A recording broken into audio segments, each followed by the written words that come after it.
नमस्कार, मैं हूं आपके साथ अनंत भट्ट और इस बुलेटिन की शुरुआत करेंगे इस वक्त की बड़ी खबर के साथ। नवा रायपुर में डीजीपी आईजीपी कॉन्फ्रेंस जारी है। डीजीपी आईजीपी कॉन्फ्रेंस में गृह मंत्री अमित शाह शामिल हुए हैं। एनएसए अजीत डोभाल भी वहां पर मौजूद हैं। सीएम विष्णुदेव साय भी कॉन्फ्रेंस में मौजूद हैं। आपको बता दें, इस कॉन्फ्रेंस में नक्सलवाद, आतंकवाद पर चर्चा हो रही है। साइबर क्राइम समेत कई अहम मुद्दों पर भी मंथन चल रहा है।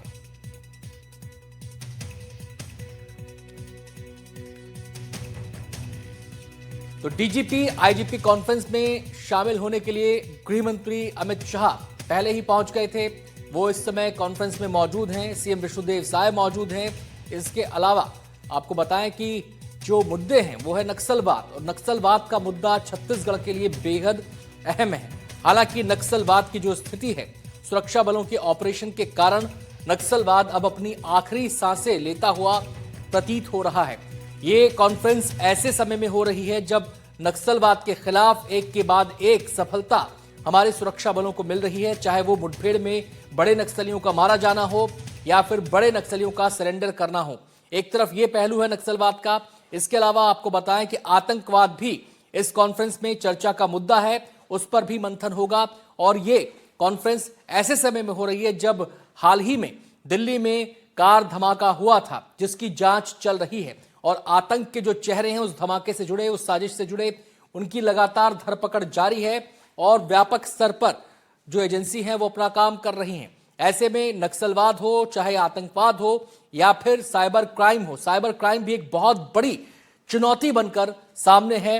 हमारी न केवल लोगों को इससे आर्थिक चोट पहुंचती है, बल्कि साइबर क्रिमिनल्स देश की जो साइबर सुरक्षा है उसमें भी सेंध लगाने की कोशिश करते रहते हैं। तो ऐसे में ये तीन ज्वलंत मुद्दे, तीन ज्वलंत चुनौतियां जो इस देश के सामने हैं, उनको लेकर विचार मंथन किया जा रहा है कि आगे की रणनीति क्या होगी, भविष्य में कैसे आगे बढ़ा जाएगा। आतंकवाद पर काफी हद तक लगाम लगी है।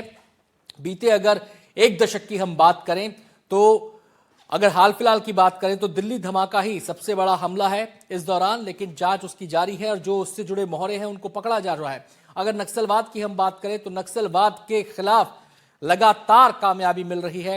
हिडमा की मौत के बाद नक्सलियों की कमर टूट चुकी है, उनके संगठन में बिखराव की स्थिति देखी जा रही है। अगर अलग अलग जो जोनल कमेटियां थीं, जिनमें कई नक्सल, हार्डकोर नक्सली जिनको लीड कर रहे थे, वहां पर भी भगदड़ जैसे हालात हैं।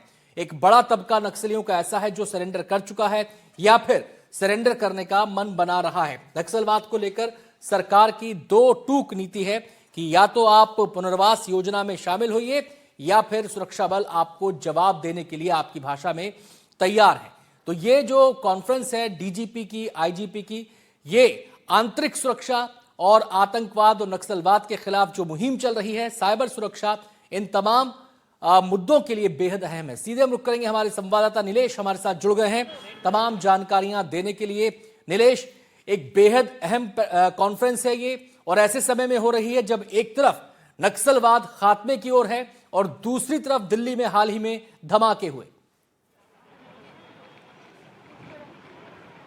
बिल्कुल, देखिए इस कॉन्फ्रेंस का उद्देश्य ही यही होता है कि देश भर में जो कानून व्यवस्था है उसको कैसे बेहतर बनाया जा सके और जो चुनौतियां हैं उन चुनौतियों से कैसे निपटा जाए, इसको लेकर एक रणनीति तैयार होती है और साल भर उस पर काम होता है। उस तो कॉन्फ्रेंस में क्या क्या होना है, किस तरह से होना, उसको मैं थोड़ी देर में बताता हूँ अनंत, लेकिन उसके पहले कुछ तस्वीरें मैं कहूँगा प्रवीण को दिखा दें। चूँकि इस वक्त हम रायपुर एयरपोर्ट पर हैं और कुछ देर में प्रधानमंत्री नरेंद्र मोदी जो हैं वो शेड्यूल के अनुसार पहुंचने वाले हैं और उसको लेकर सुरक्षा व्यवस्था काफ़ी जो है वो काफ़ी पुख्ता कर दी गई है। मैं प्रवीण से कहूँगा कि तस्वीरें दिखाएं। सुरक्षा को लेकर जो जवान है वो तैनात हैं एयरपोर्ट पे। जो तय शेड्यूल है उसके अनुसार अब तक ये उम्मीद की जा रही है कि लगभग 7 बजे के आसपास जो है प्रधानमंत्री छत्तीसगढ़ के राजधानी रायपुर में पहुंचेंगे और उसके बाद जो उनके लिए अस्थायी तौर पर पीएमओ कार्यालय बनाया गया है M1 बंगला नंबर जो नवा रायपुर का है, वहाँ जाएंगे और वहाँ के बाद कल से जो सत्र होने हैं 2 दिवसीय, उसमें वो शामिल होंगे। अनंत, ये प्रधानमंत्री नरेंद्र मोदी को लेकर अपडेट हो रही है कि कुछ देर में, कुछ 1-8 घंटे के बीच में वो प्रधानमंत्री जो है वो यहाँ पहुँच जाएंगे। अब बात करते हैं डीजी कॉन्फ्रेंस में क्या क्या होना है।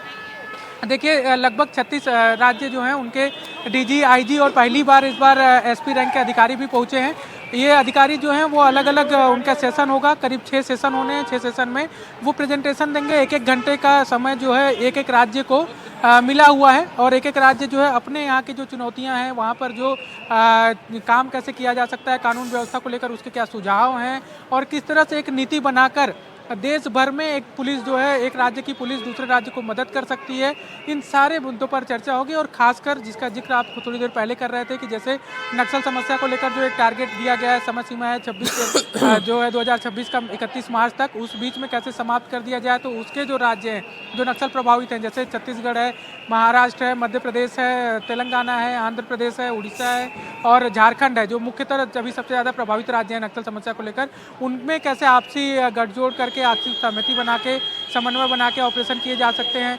ऐसे राज्य जो देश की सीमाओं से लगते हैं, अंतर्राष्ट्रीय सीमाओं से लगते हैं, वहाँ क्या चुनौतियाँ हैं आंतरिक सुरक्षा को लेकर, और इसके अलावा जो अपराध हो रहे हैं उसमें कैसे उस पर अंकुश लगाया जाए, खासकर इंटरनेशनल बॉर्डर से जो नशे की सामग्रियों की सप्लाई होती है, अवैध हथियार आते हैं, उनको कैसे रोका जाए।